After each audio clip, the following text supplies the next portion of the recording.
Coming up in this episode.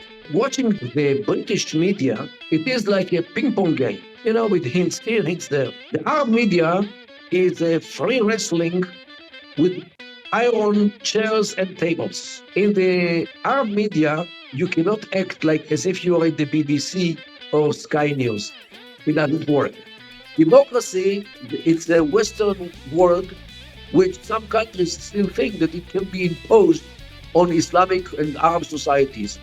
What, freedom of women to do whatever they like, with whoever they like, whenever they like? This is totally unacceptable in traditional societies as we see in the Middle East. Gays and lesbians' rights? Forget it. Freedom from religion? You know what will happen to you if you are a Muslim and you announce that you leave Islam only because you don't like it? They will kill you immediately.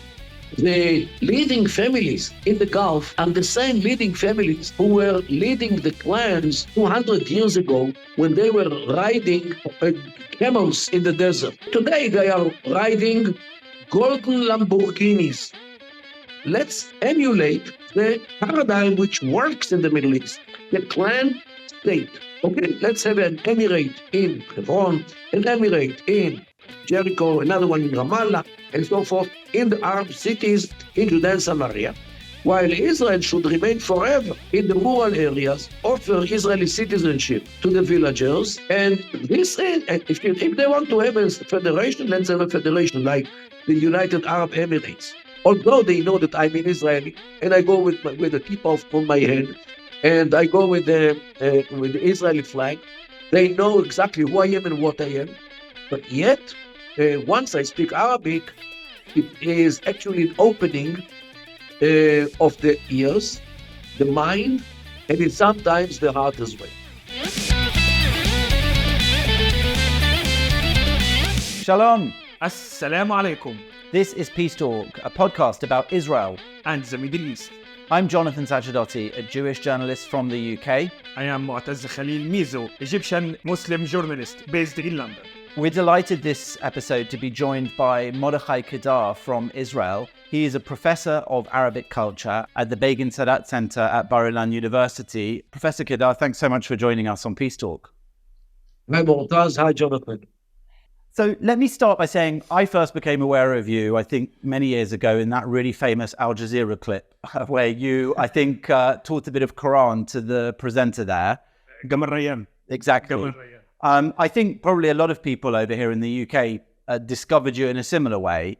But what's always struck me as being extraordinary is your absolute understanding, not just of Arab culture, but I think in a way how you communicate with the Arab world is very different to what a lot of Westerners do. Can you speak a little bit to that? How your approach is different and how you speak with people on the other side, let's say? Well, first of all, the question of language. Because in the Middle East, most of the people do not speak neither English nor French. Most people here speak Arabic, and that's it. Therefore, if you really want to approach them, if you really want to say something which they will understand, you have to speak in Arabic. Not only this, many people in the Middle East actually hate to speak English or to hear English because they associate the language with the English people. And in most parts of the Arab world, Britain is viewed as the evil because of colonialism, the establishing of a state of Israel, the Sykes-Picot agreements. That's why speaking to them in English reminds them, of Britain and the hegemony, which Britain, not to mention the British rule over Egypt since the late 19th century.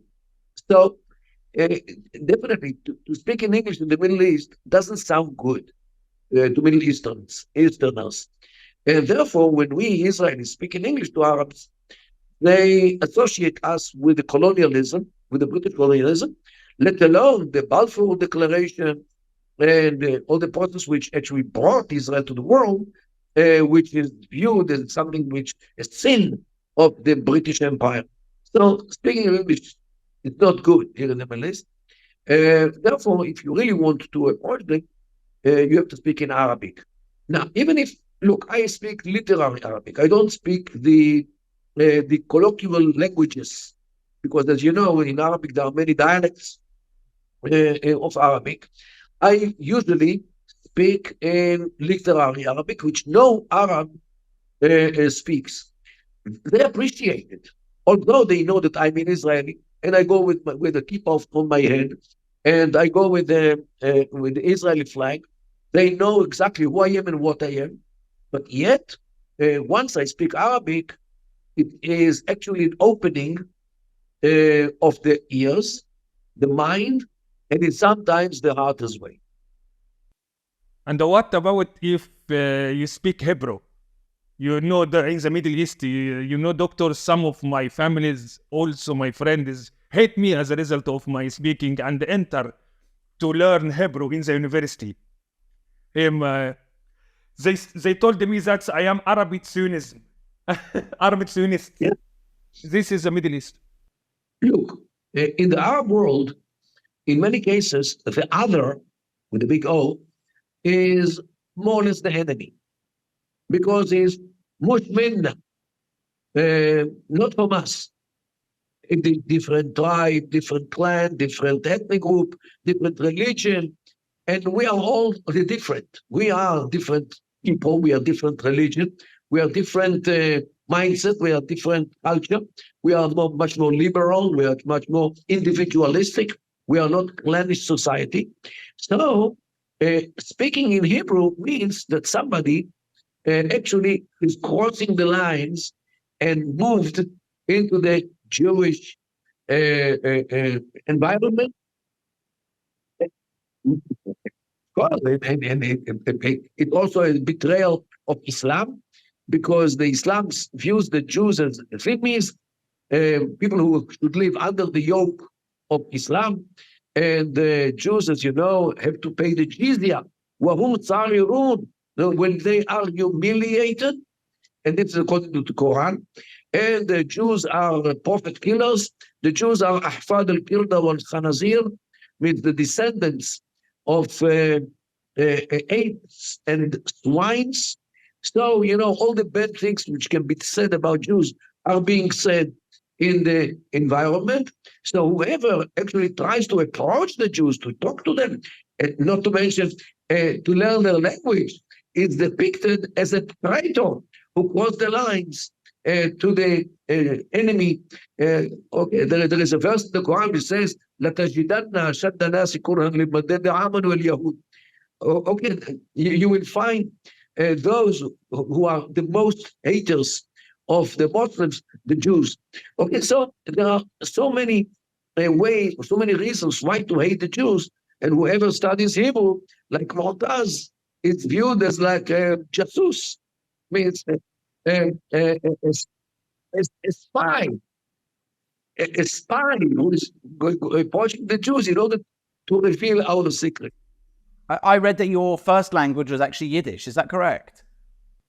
Well, my parents were speaking in Yiddish because they both came from Poland in the 30s, before the war.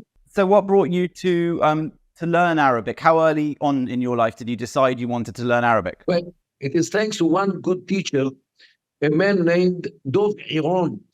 May he rest in peace. He was a great man. He was very attractive, magnetic. And he magnetized us, a group of 13 kids, as of the 11th grade. And for 2 years, we learned Arabic in the lessons of Arabic. We learned Arabic in the lessons of history and biology and English, and in the bus to the school, in the bus from the school. And during the night, we put the dictionary under the pillow, so the content will infiltrate our brains through the night. I wish it worked that way. We believe it works. And at the end of the 12th year, we have already read parts of the Quran, Hadith, literature, modern literature. We read Tahsin, Al-Ayyam by Tahsin. We read classical Arabic. We read even Jewish things in Hebrew, in Arabic, which, as you know, many books of Jewish tradition were written in Arabic because Jews were living in the Arab world, and we mastered Arabic almost totally. We could read the newspaper from cover to cover without any dictionary, and that's why we went to the intelligence. I went to the military intelligence. I was there for 25 years, making my Arabic even better. And then I joined the academia in the mid-90s, and I was there until recently when I retired. So all my, let's say, 55 years, last 55 years, I am in the Arab world, in the Islamic world, in Arabic, and that's why the media found me when I was released. And in Jazeera, I must say, although they don't like me, they actually gave me the boost in this interview, which I had already in 2008. And I owe Jamal Rayan a lot of my fame. So let me ask you, perhaps to talk business now, you're perhaps most famous for your, we hear a lot at the moment about two-state solutions and how countries like the US and the UK are sort of using this opportunity of the savage attacks of October the 7th to somehow try and promote Palestinian statehood as some kind of reward, let's say. You're a proponent of an 8-state solution, the Palestinian Emirates. Could you run us through a little bit about that? And also, I saw a video that was published on YouTube on the 6th of October, the day before all this, where you were once again outlining that. Do you stand by it now? Do you think it's been proven right or set back at all? Happened recently is actually the proof of what I say. It's very short. The Arab world in general is divided to two kinds of states. One kind is the failing states, and the other kind is the successful states. The failing states are Lebanon, Syria, Iraq, Sudan, Yemen, Libya, Algeria to a large extent, while the successful states are Kuwait, Qatar, Abu Dhabi, Dubai, 5 more Emirates in the United Arab Emirates, in the UAE, Oman, and Saudi Arabia. The question is, why are those failures and why are those successes? People initially would say because of the oil in the Gulf. But this is wrong because Iraq has a lot of oil and it's a failing state. And Libya also has a hell of a lot of oil. And it is a totally failing state. Dubai, on the contrary, has no oil and no gas. And this is a very successful state. So evidently it's not the oil. So what is the element which makes this success and this failure? The element is the sociology. All the failing states are conglomerates of clans, ethnic groups like Kurds, Arabs, Turkmens, Berbers in North Africa, religious groups, Muslims, Christians, Yazidis, Sabais, Mandais, Alawis, Druze, and all this chaos, and sectarian groups, Shia, Sunnah, Salafis, Sunnis, Sufis, and all kinds of other states. On the contrary, the successful states are homogeneous groups. Kuwait, for example, belongs to one clan named Al-Sabah. Al-Sabah. Al. So it's a different word. It's the clan of Sabah. Qatar belongs to Al-Thani. Dubai belongs to Al-Maktoum. Abu Dhabi belongs to Al-Nahyan. Saudi Arabia belongs to Saud. Saud. Yes. Means when you have one group, one family, which wants the state is legitimate, the state is stable, the state works, the state functions. If they have oil like Abu Dhabi and Kuwait, they are rich because of the oil. If they don't have oil like Dubai, they are rich because of the business. And where does democracy sit in that? Democracy, it's a Western world which is viewed in the Middle East as some kind of foreign culture, which some countries still think that it can be imposed on Islamic and Arab societies. There is not even one real democracy in the Arab and the Islamic world. Not even one state. Why? Because democracy, what are the components of democracy? Women's rights, gays and lesbians' rights, freedom of speech, freedom of religion, freedom from religion. Okay? And all these freedoms are either totally or partially rejected in Islamic societies. What? Freedom of women to do whatever they like, with whoever they like, whenever they like. This is totally unacceptable in traditional societies as we see in the Middle East. Gays and lesbians' rights, forget it. Freedom from religion. You know what will happen to you if you are a Muslim and you announce that you leave Islam only because you don't like it? You know what will happen to you? I read that. Kill you at once. Yes, I read that. They will kill you Yes. immediately. Kill you at once. Yes. Yes. Okay, so it means that what we deem, the democratic countries or democratic societies, what we deem as sacred cornerstones of democracy is totally rejected, totally unacceptable in Islamic and Arab societies.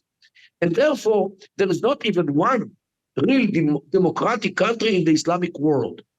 And that says, so in order to import democracy, you have to change the system, to download a new system to the minds and hearts of the people all over the Middle East. It might work with a cell phone when you download an update to your system. It doesn't work when it comes to people. In January 2023, you made an interview with BBC, and you talk about the explosion, the crisis in Gaza, and I think, and I remember that you talk about something which happened now, and you are so brave to talk about the crisis is in the Islam principle. It's not consistent in and the relationship between Jewish and Arab. No. It's about Islam principles. So, what do you see now about the massacre in 7th of October? Trouble? What do you say? Look, I have a book. Actually, it is here. Let me show you the book. I actually I read it whenever I can. Let me show you. النظريات العسكرية بين الإعداد والتخطيط دراسة قرآنية موضوعية. The military theories between the preparations and planning. And this is an objective Quranic research written by Abdul Hadi Said al-Arab, who was one of the founding fathers of Hamas from the ideological point of view. This book is actually his MA thesis, which was written in 2005. And then he actually explains in this book how the ideology of Hamas is actually a direct derivation from the Quran and the Hadith. Means if somebody comes to say that Hamas is no Islam, Hamas is a deviation of Islam, Hamas is something which was hijacked, Islam hijacked by terrorists, you have to face this book. Because in this book, he proved that everything which they believe in is actually written in the Quran and the Hadith. It is based mainly on the Quran and the Hadith. And this is a problem. Look, even ISIS, which what Hamas did is very similar in what they did in October the 7th, to burn people, to rape girls, and things, to cut organs of people. They cut breasts of ladies. Who in the right mind would do such a thing? And this actually reminds us very much of ISIS.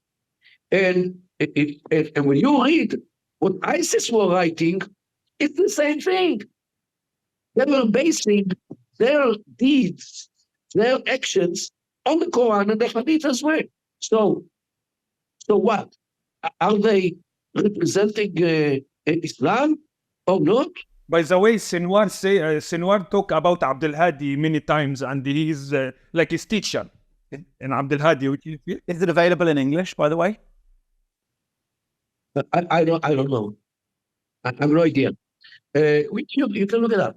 I intend to translate it to Hebrew, maybe to English as well, to expose to the whole world how this organization thinks, how these people think, what their motivations, and this is very important. And this is a book. It's not a sheet of paper which somebody scribbled something and threw it away. So I think there's been something, I think we can all agree, there's been something of an awakening in Western minds, only a small one so far, that perhaps the ways we've spoken about the Israel-Palestinian conflict are misguided and out of date. They seem to be reading it back a bit now, but at least I think October the 7th provided a very rude awakening. To what extent do you think theories like yours, ideas like yours of the Emirates and the sort of 8-state solution are able to gain ground in this moment? And to what extent are all these talks, 2 states, just lip service? Well, you just remind me of that. I didn't finish this idea. Since there is a failing paradigm in the Arabic of multi-group states which are failing, and one group state which is successful, what I want to do is to emulate this winning paradigm, the successful paradigm, rather than adopting the failing paradigm. Means instead of creating a Palestinian state with many clans, and they are very, very clannish society. If your name is Jabri or Kawasme or Nakshi or Tamimi or Abu Snena, you live in Hebron. If your name is Masri or Tukan and Shaka, you live in Nablus. If your name is Barghouthi, you live in Ramallah. If your name is Arikat, you live in Jericho. If your name is Karmi, you live in Tulkarem. And this is how it works. They are very clannish society. They don't get married with each other to that degree. So let's emulate the paradigm which works in the Middle East, the clan state. Okay, let's have an emirate in Hebron, an emirate in Jericho, another one in Ramallah, and so forth, in the Arab cities in Judea and Samaria, while Israel should remain forever in the rural areas, offer Israeli citizenship to the villagers. And this is, if they want to have a federation, let's have a federation like the United Arab Emirates, which is a federation, like the European Union. And let them live in peace with us, because Emirates, which are based on one clan, they don't look for enemies, because they are the legitimate owners of the place. And this is like a nation state, small, yet functioning. Which is the clan of Gaza? Oh, Gaza has many clans, but Gaza is traditionally divided to 5 districts, administrative division. And what I think that today, after we get rid of Hamas, hopefully, you can implement the same thing on Gaza by taking the administrative, traditional division of Gaza and make it into an Emirates. In the north, Beit Lahiya, Beit Hanun. To the south of it is the city of Gaza. To the south is Dir el-Balah. To the south is Khan Yunis. And to the south is Rafah. Okay? And these are the 5 Emirates which can be based on the local clans, rather than Hamas or the PA, which is anyway a failing state, because it is not representing the clans. The PA is illegitimate, just like Hafiz Assad and Bashar Assad is illegitimate in Syria, Saddam Hussein in Iraq, and this is the problem, or Gaddafi in Libya, because they all represented only one small group, which controlled all the other groups by force, by the weapons, by the torture dungeons. And this is why the regimes in these failing states are illegitimate. While in the Gulf, the clannish states, the regime is legitimate. They are us. And the the leading families in the Gulf are the same leading families who were leading the clans 200 years ago when they were riding camels in the desert. Okay, today they are riding golden Lamborghinis. And it's the same thing because the camel is 4-on-4 and the Lamborghini is also 4-on-4. The camel has leather seats and so is the Lamborghini. The only difference is the velocity. It's only technical. What I mean is that they preserve the tradition. Of course, they use modern tools, but the society is traditional. The state is traditional. The law of those states is the traditional law. As a result of that, Doctor, from the first time after what happened in October 7, Al-Azhar said that it's a resistance. It's a resistance from Hamas. Look, I'm not. This is such an hypocrisy because Hamas are no different from the Jama'at in But Egypt. about the Azhar, I talk about Al-Azhar. That's why I'm saying this is an hypocrisy. Okay. Because the Al-Azhar will not give disapproval to the Jama'a Islamiyya, to the Nagun min al-Nar, to the Jihad, Harakat al-Jihad al-Masriya, the Egyptian Jihad movement, the Nagun min al-Nar, all these Jama'at, all these groups, the radical groups, are more or less like Hamas. What is the difference between the groups and Hamas? There's no difference. So, since Al-Azhar would never give any approval to the Jama'at, to the groups in Egypt, why does it endorse Hamas? Because they don't act against the Egyptians. And just to remind you, Hamas also acted against Egypt. They bursted into the prison and they released Morsi and other Muslim Brotherhood who were in jail. They actually supported Al-Qaeda in Sinai and the Aknaf Bait al-Maqdis, another terrorist group which was affiliated to ISIS. Bait al-Maqdis group, yes. So Hamas are actually the same as the Jama'at, as the radical groups of Egypt. So why is this hypocrisy that the Al-Azhar legitimizes Hamas while denies any legitimacy from those Egyptian groups which the regime in the time of Mubarak, the time of Morsi, in the time, look, even in the time of Morsi, who was the representative of Muslim Brotherhood, they had a giant terror attack in El Arish. They killed hundreds of Egyptians, those groups, the ISIS. Officers and the citizens, yes. So, and in Ramadan. In the holy month. Yes. So I really cannot understand the Al-Azhar, which legitimizes Hamas, who is no different from those Jama'at, from those groups in Egypt.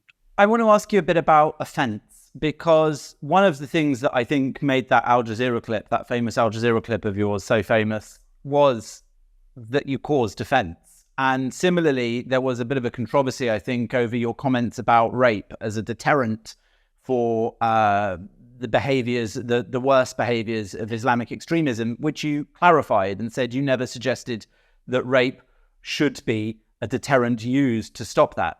But what I want to ask you is offence part of how you communicate your message? And is there a reason for that? Is it partly because you feel that is speaking their language, not just in terms of Arabic versus English or Hebrew, but also in terms of the way we speak to one another in what is quite an aggressive neighborhood? Look, watching the British media, it is like a ping pong game, with hints here, hints there. The Arab media is a free wrestling with iron chairs and tables. Just to compare the atmosphere. In the Arab media, you cannot act like as if you are in the BBC or Sky News. It doesn't work. You lost the battle before you started it. In the Arab media, you have, in Rome, speak like a Roman. Okay. And this is why when I see a hostile attitude from the broadcaster, I can be hostile as well. You cannot speak nicely when people are abusing you. And unfortunately, Jamal Ryan is the He is a worst Jordanian broadcaster. from Palestine, yes. So would- He is actually in a media jihad against Israel. Yes. Jamal yes. Ryan. I think media jihad, by the way, it's a really good phrase, because that media jihad, I think they've hijacked the British polite ping pong, and that media jihad still is conducted in the Western and British media, just in this weird, polite sort of way. Right, but the Arab media is impolite totally. You Yeah. cannot speak nicely. You know, when Joe, the- yes, you know, Joe, what make Gamal Rayyan and Al Jazeera crazy from the doctor? Doctor say, give me one word to Jerusalem in Quran. Jamal said, Subhanallazi asra ba'abdihi min al-Aqsa. You said, no, not in the, it's not Quran. It's a tafsir. So, Now, I remember Al-Aqsa- listening that. the Al-Aqsa is mentioned one time in the Quran, but Al-Aqsa originally was not in Jerusalem. The Al-Aqsa, which is mentioned in the Quran, is in a Saudi little town named Ju'rana, which is 29 kilometers to the northeast from Mecca. And Al-Aqsa is the further one. And they have two mosques. According to Arab historians, Ibn Khalikan, Al-Waqidi, and other Arab historians, in this village, there were two mosques, one closer and one further. The closer mosque was named Al-Masjid Al-Adna, means the closer mosque, and the other one, which was on the other side of the valley, which was near the town, was named Al-Masjid Al-Aqsa, the further mosque. Only after the revolution of Abdullah ibn Zubayr, who prevented the Umayyads from coming to Hajj in 682, 50 years after Muhammad died, the Umayyads declared that the Al-Aqsa, which is mentioned in the Quran, is actually in Jerusalem, in order to divert the Hajj from Mecca to Jerusalem, so the Umayyad clan will come to Jerusalem instead of Mecca. So in order to convince them, they said that the Al-Aqsa mosque, which is mentioned in the Quran, is actually in Jerusalem and not in Jordan. Okay. And they concocted, and they made many stories, because the hadith was oral on those days. So you can create whatever you like. And they created many, many stories about the Al-Aqsa in Jerusalem. And of course, everything is quoted from the Prophet Muhammad, peace be upon him, in order to convince the people to come to Hajj to Jerusalem rather than going down south to Mecca. And the whole thing about Al-Aqsa in Jerusalem is because of this. I didn't invent it. You can read Ibn Khalikan, you can read Al-Waqidi, you can read Al-Samhudi, who talks about it. And only recently, a Saudi guy named Usama, forgot his second name, he published a whole article in Okad, the official Saudi newspaper, under the title Aina Yaqa al-Masjid al-Aqsa. Where is the Al-Aqsa mosque located? And he says the whole thing about the lies of the Umayyads, and the fact that the Al-Aqsa is actually and originally and really in Juhurana, in the Hijaz. Okay, and the Palestinians are mad at him because of what he published about this, because it's actually pulls the rug under the Palestinian claim to Jerusalem, which actually is the basis of the Palestinian claim to the whole land of the land of Israel. Just to show you this scarf which the Palestinians are producing, and this is, and I have it always, this is on one side, and this is the Palestinian, the PLO flag, right? And here it says, Al-Quds Lana, means Jerusalem is ours, and the Dome of the Rock, which resembles the Al-Aqsa Mosque. And on the other side, Palestine, from the river to the sea. And they see the connection because they understand that if Jerusalem will be theirs, the whole country will be theirs. Why? Because without Zion, there is no Zionism. And this is why they demand Jerusalem as their capital in order to take it out from the Jewish people, because they know the history that the first temple, the second temple were all in Jerusalem. And this actually is written even in the Al-Mawsu'a al-Palestinian, the Palestinian encyclopedia. It's written there. But in order to deny the right of the Jews to this country, they want to take Jerusalem, which is our capital for 3,000 years, when their forefathers were drinking wine, worshipping idols and idolaters, and burying the daughters alive, according to their own history, not according to myself. So this is the whole struggle of the Jerusalem.